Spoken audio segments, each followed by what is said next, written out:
back. He probably ever so slightly was. But he's nudged in the back and he stops playing. He looks at the ref. Aguero runs through, dinks it over the head of Ospina. And you just think, you're in a cup final. We're all taught at school, you play to the whistle. Yeah. How disgraceful is that defending in your eyes?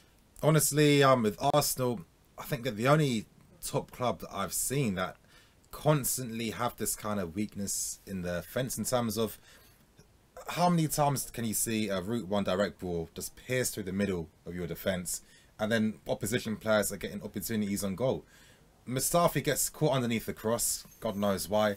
Too often, I'm seeing in modern day football a lot of defenders in it. From Chelsea, Rudiger is another guy with the same issue, where they get caught underneath these crosses way too much. They miss time, the jumps and everything. And I just think to lose that type of concentration. I mean, first of all, I don't know why he's not in line with this defence. But if you're going to push up, you're going there to win the ball. Now, here's the thing. We were talking about this earlier. He felt that nudge. Fall down, you know what I mean? If you're gonna make a meal of it, if you're gonna appeal, fall down. Don't just stand there and look at the referee and then stop playing. Exactly. Either that or turn around and grab rugby tackle Aguero back to the floor. Like get yourself booked. Exactly. Don't let the man run clean through on goal. Exactly. But Arsenal fans, give us a call 0203 606 0315. Do apologise about the audio at the beginning. No idea what was going on. We don't control the audio, and if your ears are broken, sorry. Hello, welcome to FanPark Live. What's your name? My name's Kieran. How you doing, Terry? Yeah, I'm very good, Kieran. What's your thoughts on? I know you're a gooner. What was your thoughts on Mustafi's defending in those opening few moments? I can get where he's coming from. He got pushed in the back, so he's thinking it's a foul. But Aguero is Aguero. He's clinical. He's going to score chances if he's through one-on-one, and he just stands there and looks at the ref and stops playing. Chambers and Koscielny are sprinting as fast as they can to get back, but they can't exactly do much because they're a lot wider. Mustafi's on him. He needs to keep on him until that whistle goes, or make a meal of it and actually go down. No, I completely understand that. In terms of Arsenal's overall performance so far in this final, are you confident they're going to be able to get back involved, or what? Because right now, to me, they look lukewarm at best. We don't look like we're able to create anything. We've created a couple good attacks, but none have resulted in chances. And I looked at the stats. We have had more shots, but less on target. So we're not very clinical with the chances we get. We're not playing the ball to Aubameyang enough when he's making the runs. We're not using the ball when we have it. We're wasting it a lot. We're losing it a lot. And the defending, as it always is, simply isn't good enough. Absolutely. Would there be any changes that you would make if you were Arsene Wenger? Any subs? I know that obviously Monreal's already had to go off the pitch. Would you do anything else different to give you a better chance of getting back into this game and potentially winning it? I'll probably change to a 4-back formation.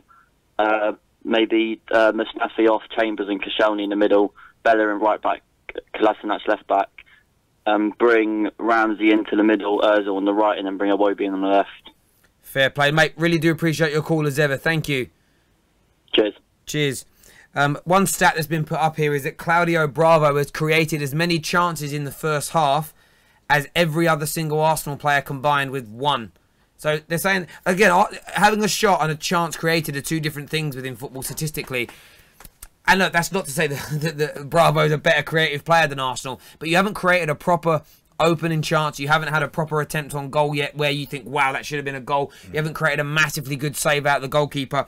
On Mustafi, though, here, David Butler says Mustafi is taking the piss. He says maybe he wants to move away. That was just ridiculous.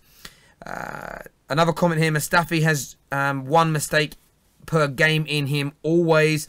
And a number of people have noticed our DT arrested sign behind us just there. It is a joke. As far as we're aware, DT has not been arrested in any way, shape or form. It's just what you guys always say has happened. It shows we read comments, doesn't it? Remember, you can give us a call, 0203 606 0315. Just want to run through as many calls as we can now between now and the second half beginning. Here we go. Hello, welcome to FanPark Live. What's your name? Victor. Sorry, what's your name? Victor. Victor, how you doing, mate? You an Arsenal fan? I certainly am. Yeah, well, look, how are you feeling after that first half display from your boys? To be honest, bit frustrating. A couple of points I just wanted to make. I'm frustrated at the amount of runs that I'm seeing Aubameyang make, and the fact that we're not playing the ball over to him and exploiting some of the space in behind City.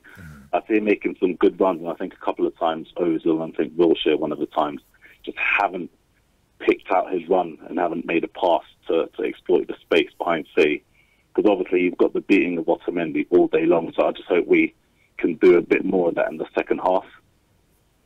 Other point I wanted to make was the shocking defending from Mustafi. I mean, I've got a mate of mine that runs a football academy for 8-year-olds, and I've sent him a message asking him to take in Mustafi and just teach him some of the basics of defending, such as stay goal side. I mean, come on, learn it in primary school, and the fact that you can't do it at this level is just embarrassing. It's just so frustrating. It's interesting here, right? There's a tweet that's been put out, and it says here, I used to play against the Arsenal's famous back four.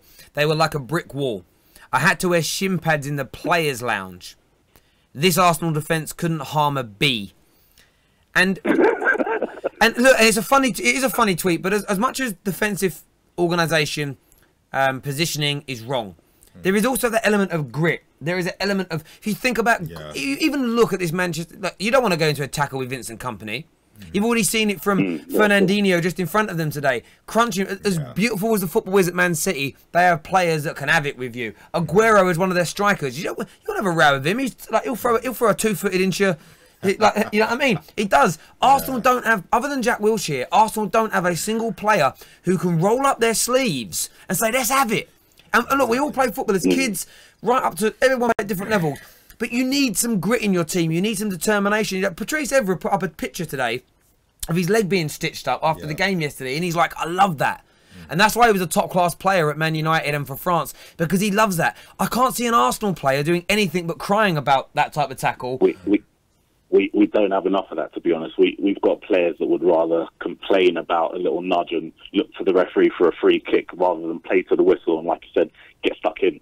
It's really frustrating. I mean, I was watching the United game earlier and I saw that young kid, McTominay. The first time I've actually seen him play properly. And apart from the goal that it was probably his fault, apart from him not tracking Willian's run, he had a solid game. Getting stuck in, showing the grit, showing the determination.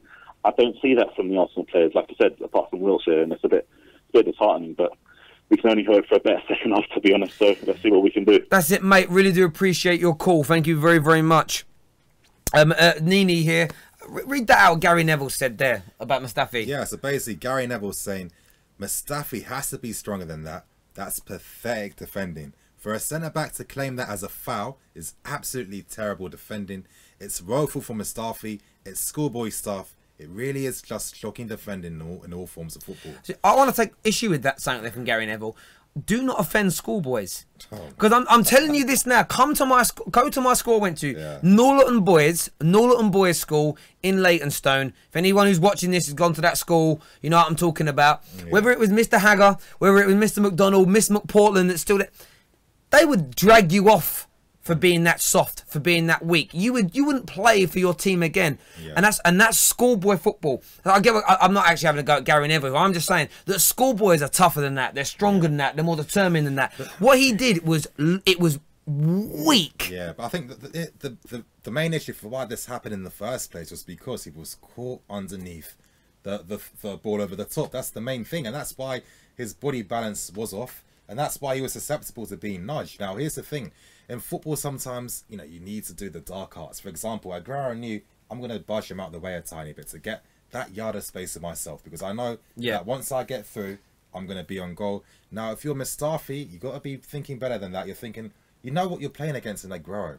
I'm going to make a meal of this. I'm going to foul. I'm going to fall down. I'm going to, you know, get the referee's attention, because you have to do that. I mean, this whole talk of that you've got to be 100% honest when you play. I mean, this is professional football we're talking about. No, I get that completely. We've got a couple of videos that have been sent in to us, I believe, from people from Kelechi and from Loomis from Arsenal Fan TV. So we're going to get those on for you now. They're going back to back. Yeah, we're going to play them back to back to you. We'll be back in a moment. Enjoy these videos from the boys, and we'll see you in a moment. This is Kelechi from Arsenal Fan TV here live. I think the game has been a bit evenly balanced, but that defensive mix-up, I don't know what happened to Mustafi. And then he started pretending like he was pushed. Same like how he did in Manchester United. He feigned injury, but I don't know what he was doing. But I believe that we're going to come back in the second half. Monreal's injury hasn't helped. He's one of our best players. He hasn't helped. But again, if we can go a bit more direct, maybe lump the ball more forward. I'm surprised I'm saying this. I like sexy football, but the way to beat a press is to launch it forward and take advantage of Aubameyang's space. Hopefully we'll win the game. Thank you very much.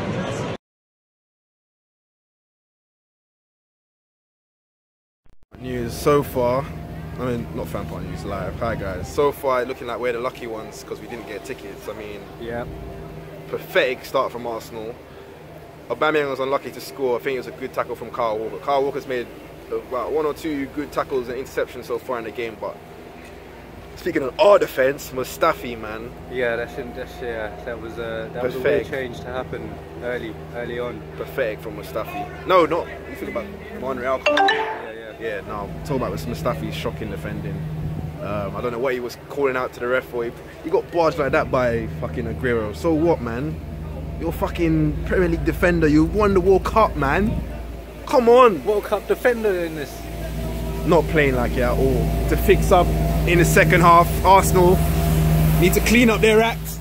Yeah, that's why my man's here. Arsenal, fix up. Fix up. Thank you very much, gentlemen, for your videos. The eye, man. Why I? That mate, that's look, do you know what? He's out there, he's trying to enjoy Wembley today, he's having a party. You can hear it in the voices there of the Arsenal fans. Yeah.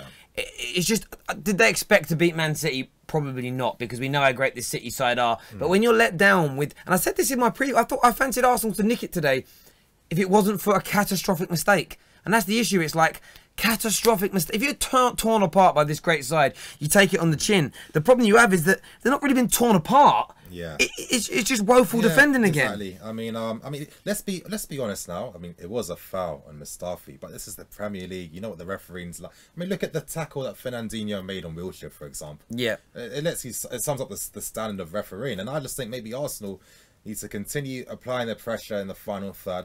Try and target Fernandinho. He's susceptible to making rash tackles. That could be a target plan, obviously, to get him sent off, to try and obviously, you know, capitalise on 11 versus 10. Now, we know that the game's coming back on now. What you need to do for us before we go is going to get it put up on the screen very quickly for you is the One Football app. Sergio Aguero is currently leading the way, has been voted for Man of the Match. Remember, if you download it for free, you can vote for your Man of the Match. Statistics, that's all on there as well. We know who's going to be dominating the ball when it comes to that. But we just know. Arsenal, they've got to create some clear-cut opportunities. You've got to create some clear-cut chances.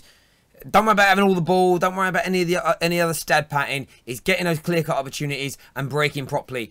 Aubameyang is making the runs. You just got to feed him. Simple and straightforward as that. Enjoy the second half of football, though. We'll be back in 45 minutes to take your calls, your viewpoints.